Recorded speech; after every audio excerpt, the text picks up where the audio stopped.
Does it mean something that Andy and Nellie's stories are mirroring themes? Could it be that their stories are strategically woven together to support the literary structure of the episode? And in doing so, could their experiences provide a window into the deeper meaning of love, ambition, and personal fulfillment? There's no limit to what I think I deserve.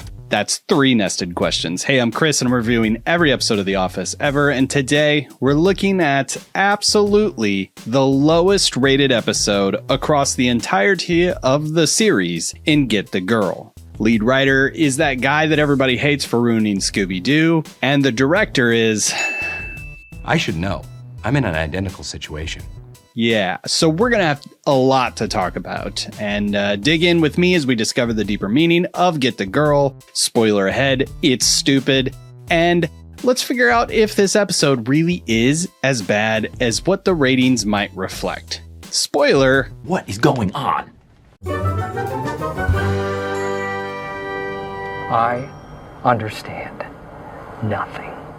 Kicking us off with a punch to the gut in the cold opening, a balloon is slowly descending from the ceiling, and it serves both to remind everyone in the office of where they were when they first took notice of this balloon. With all their hopes and dreams, all of that juxtaposed to the cold heartlessness of current reality. And to a lesser degree, maybe it also symbolizes how helium is a non-renewable resource on planet Earth, and we're quickly running out of it. As in, this video's longevity on the internet could outlast our actual helium supply. But we didn't know any of that or even care about any of that way back in 2012 when this episode was filmed by Rainn Wilson. Well, this has been fun, Pam. Thanks for calling us all down here. Starting the day off, Jim and Pam offer up a bonus breakfast sandwich snagged at some local joint, and a wild Nellie appears to take what she wants. It's like she woke up ready to yes man the day, but instead of yesing everything, she just decided to take as much as socially acceptable. Oh, that is disgusting. Do you call that a King James breakfast pie? By the way, I did a quick Google search on what a King James breakfast pie is, and all I got were shots of things like quiches, breakfast casseroles, and one really good looking thing called a breakfast pie that I've never heard of, but also a whole bunch of links to clips and quotes from this episode of The Office, and my gut is that King James breakfast pie doesn't really exist. I just made you look like the goat of Dover. And that doesn't exist either. But if someone in the comments knows otherwise, I kind of need to know. Breakfast food is life. There has never been a sadness that can't be cured by breakfast food. Nellie's appearance apparently isn't that out of the blue, though, as Toby knew of her arrival. But that fact gets overshadowed by what I hope was a blooper which made its way into the final version of the episode. I'm Tony. What? I said I'm Tony. Okay, I made a mistake. I thought it might go unnoticed. Nellie helps herself to Andy's vacant office, and Andy, if you recall from the last episode, stepped out as soon-ish as he learned of Aaron's intentions to move to Florida. And friends don't let friends move to Florida, which should be the deeper meaning of every single episode of The Office. Robert at least attempts to coerce Nellie from the seat of power, but elects to call Andy in to do, well, to be fair, his job. Nellie's only in there because he is not, and, you know, Robert's behavior is a little vague in this episode, and I can't tell if it's good writing or bad writing, you decide. But he seems intrigued by Nellie's actions, like borderline respects the game, but also kind of alarmed by her approach. And perhaps it's because it's the same game that Bob Kazamakis I'm Bob Kazamakis is playing himself, which is a spoiler for a much better episode of The Office. At either rate, Andy's shaving with seawater, and then he drops this super confusing geographical joke. Turns out Tallahassee is about 200 miles inland, so I overshot a good amount. But still not bad for a heart map, right? And I want to spend a lot of time on this. I don't know where Andy is. He couldn't be here because that's definitely not 200 miles away from Tallahassee, but he is following his heart, which is not maybe that's the deeper meaning. But Aaron's doing pretty not too bad, making friends with the paper guy somehow, maybe not actually, reusing that hot dog water, and standing in front of a terrible green screen of the old lady's house for some inexplicable reason. And again, I find myself saying I don't want to spend a lot of time on this, but why the green screen? This house is literally on the other side of the studio from where I assume all of this work is happening. It's possible that they just needed to reshoot this and, maybe because of scheduling, they couldn't work it out, or I don't know. Maybe it was the night before the studio needed to send the final cut of the episode to the network and they didn't want to film Ellie in some kind of sus area in the middle of the night. So this wild green screen appeared as a solution and Wilson just went with that. What is going on? But cut the shot, right? It doesn't really add anything to the story that we didn't already know. It looks bad and we could spend more time on... Right, we don't need any more plotline in this episode at all. Maybe just Kevin. We could spend more time on Kevin. But I will say this, Proud Mama Aaron, it's kind of working for me. And kind of wondering if these field guides are revealing that I have a thing for Ellie Kemper. What is going on? That's the last time I'm going to use that joke. Back in Scranton, Nellie decides to win over the office staff by handing out feel-good performance reviews, raises, and free company-paid naps for tired moms. Jim attempts to stop all of this from happening, mainly because he knows that a Nellie-led office will descend into chaos. Packer, you will be the sexual predator who has come to prey on the trendy teenage girls who are obsessed with the pyramid. That is excellent. Attempting to get Robert to do his job, Jim confronts the CEO and Bobby word vomits all over him. Can't you do something about this? Sometimes the flowers arrange themselves, Jim. Right. But the gist of what the Lizard King was getting at is that in the workplace, aren't all of our jobs up for grabs? If someone better comes along and they're willing to do a better job for the same pay, wouldn't the survival of the fittest always work itself out in some way, shape, or form in the workplace? There is one person in charge of every office in America, and that person is Charles Darwin. Which is a prompt that may have inspired the Belko experiment years later. That I don't know if that's true or not, but I did a video on that movie and you should go watch that. The problem with the survival of the fittest in the office place is what happens next. Dwight attempts a loud coup of Daryl's office, but not his job, I guess, and none of it matters anyway because Daryl quickly overpowers him. Then Creed outsmarts him. Touch me and I'll sue. Now Robert says, and for the sake of the algorithm and humanity, I guess, I disagree with. But he says that there are no rules in sex, but there are definitely rules. Who should be the judges and juries of our society? Judges and juries. All sex is competition, and there are no rules to that game. A great man once said that everything in life is about sex. Except sex. Sex is about power. Whew. Back in Tallahassee, Andy arrives looking like he's just drove 20 hours and makes this grand gesture singing Signed, Sealed, and Delivered. Obadiah Parker, by the way, has a fantastic of that track on Spotify. You should go listen to that. I like it. Now, long story short here, nothing Andy's doing with Aaron is quite working. I am still technically dating Jessica. I got the serious poops, man. All of it leads up to what has to be another universe's actual conclusion of this storyline.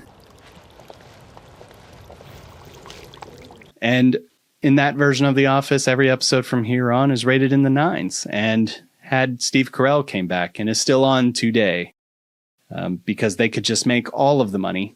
But in this one, Irene convinces Aaron to go follow her heart. I can tell you really like him, and he's willing to lose his job for you in this economy with Europe on the brink. Which she does. And I can't quite tell where they're at here, but Mechanic lived in this area for a while, so I'm going to leave it up to him to see if he can.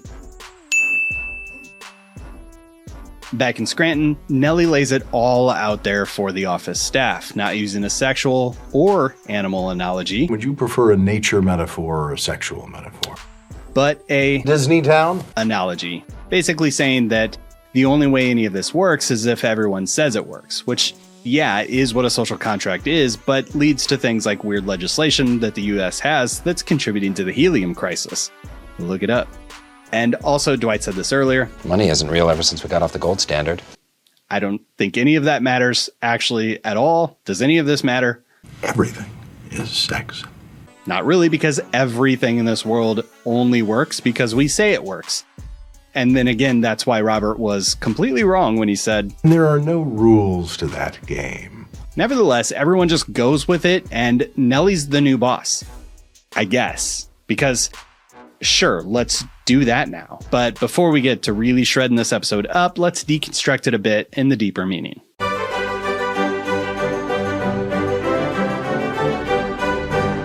What does a bean mean? Someone please explain it to Captain. The mirroring plot lines of Andy wanting Aaron and Nellie wanting the manager position play off each other fine.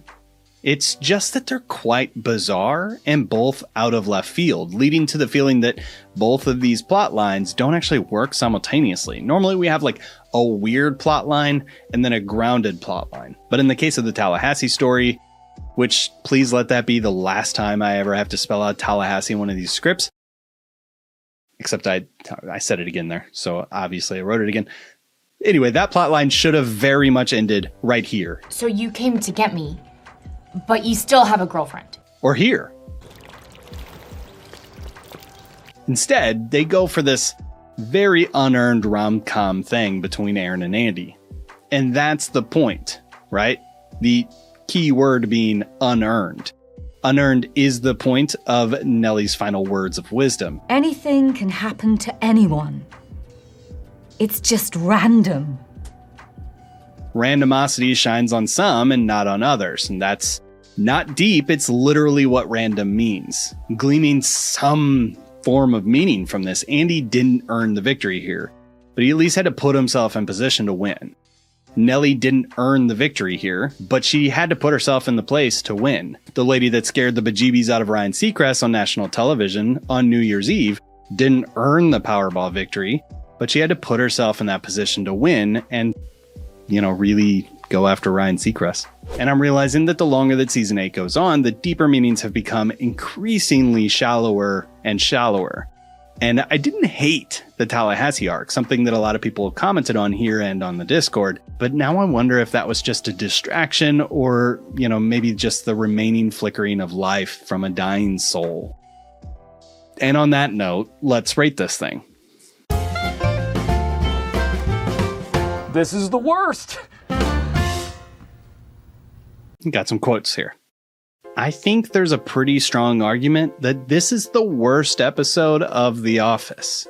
Overall, a perfect example of why season 8 is awful. This episode is so bad, it makes me want to stop watching the show completely.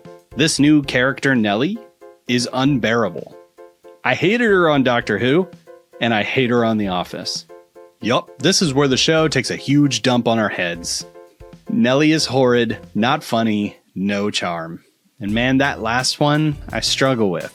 I don't like being mean or disparaging to people who are out there just creating things and collecting checks, but this episode makes me wonder if Nellie ever works in the series. But why, my lady? Well, time's gonna tell there. I haven't watched these series in a long time, and I guess I just uncovered that I have a crush on Ellie Kemper. So, who's to say what the future's going to hold for me and Catherine Tate? But let's analyze this hatred first for this episode. Perusing IMDb fan reviews of Get the Girl, really the sentiment that jumps out to me most is what I think I experienced live myself and what I have seen and heard from folks over the years. This episode marks an actual gravestone for the series. The fabric of the show has changed over time. Cringe to hearty cringe. Oh, I just hope that this doesn't affect our friendship. To silly cringe. Our balls are in your court. To just plain silly. Why on earth would a museum put a mummy in it? But Carell and the rapport that everybody had working on camera and behind the camera all worked together to create something more valuable than the sum of all of its parts. But without Carell and many of the voices behind the scenes keeping the scripts on the same set of tracks, well, I think this episode is what broke what was left of the hope of many fans who were holding on to a post-Carell office. Andy was not a good character replacement for Michael Scott, and Helms was not a good choice to helm the series. If you want more on that, just go watch any video at the beginning of season 8 field guides. But this was not even just a step in the wrong direction. This was ending up in Nebraska instead of Aspen. What's kind of weird and unfair is that honestly, 6.4 on IMDb is not that bad. Like if I produced a film and it got a 6.4 on IMDb, I'd actually probably call that a win. But in terms of The Office, it's a failure. And it's the worst failure that they have throughout the entire series. The only episode that actually competes against this one is The Banker, and that's not even a real episode. So I admit, I actually agree with calling this episode a failure. Pam says this. I like consistency in the manager's position. No weird silent coups. And honestly, it feels like a little dig at fan expectations. Coming back from a late mid-season arc, we should be on a sentimental high note for these characters like we've seen work for the last several seasons. Instead, we end on a really scuzzy feeling rekindling of Andy's illicit job-sacrificing rom-com bout of insanity with Aaron. Not to mention the decision to make Catherine Tate full borderline nonsensical villain in this episode as her kind of introduction to Scranton. Did Jim carry around those babies for 12 months? It just doesn't work. And I don't know many fans of The Office who like Nellie, which is something really easy to say after the internet hive mind has vilified her for sure, but I don't recall a single person liking Nellie when this show was airing. And the thing is, there are roles that could have been interesting for her. Have Robert instill her as some corporate figurehead, like a chief diversity officer. And yes, that's something I'm stealing from Mythic Quest, but it's a good idea. The role of a non-authoritative person for the staff to ignore is fine, if we simply have to use Catherine Tate for something. Otherwise, it's just weird to throw this British person into the series and make her the villain starting off, and then we come back to Pam's statement. Consistency in the manager's position. It makes the audience desperately remember the good old days. So my assessment of this episode is that it seems to get undue hatred because of what it meant to the fans. But like taking all of that noise out, does it really deserve the hate? Yes, it does. And while I want to prop up my boy Rainn Wilson, who's doing some great things that I find super fascinating these days, this is a undeniably bad episode of The Office. And Charlie Grandy writing up these arcs and how all of this episode would play out, it doesn't work. It's also not interesting. It's also not funny. You didn't even stop to pee? Gross. The deeper meaning of everything's random, you just have to seize the day, only serves to undercut any dramatic value of the episode, making rewatches very frustrating. I don't now, nor ever did, believe in the Andy-Aaron romance. So there wasn't a lot of dramatic value there in the first place. And Andy gallivanting the universe to go find his lost love and not doing his job created the vacuum of power for this quiet coup to occur. And I think I hate that decision too. Before you cry that this is supposed to be a cringe comedy and that's the point for the characters to do things that are cringe, this episode isn't cringe because the characters are doing cringe things. This episode is cringe because the writing is cringe worthy. Eggplant parm. It's biodegradable. Animals will eat it. It feels without soul and without love. Except for Kevin. Come on, Jim, you're killing her! I love me some Kevin. So rally as much as they want, it doesn't work, and it gets a 1 out of 5 from me. Who is this woman? And I do think this is the actual low point of the series, which is interesting because we're going to be heading into some greener pastures from here. Kind of. So join me next week when we talk about Welcome Party, which at least leans into the cringe. Thanks for watching, and we'll see you next time.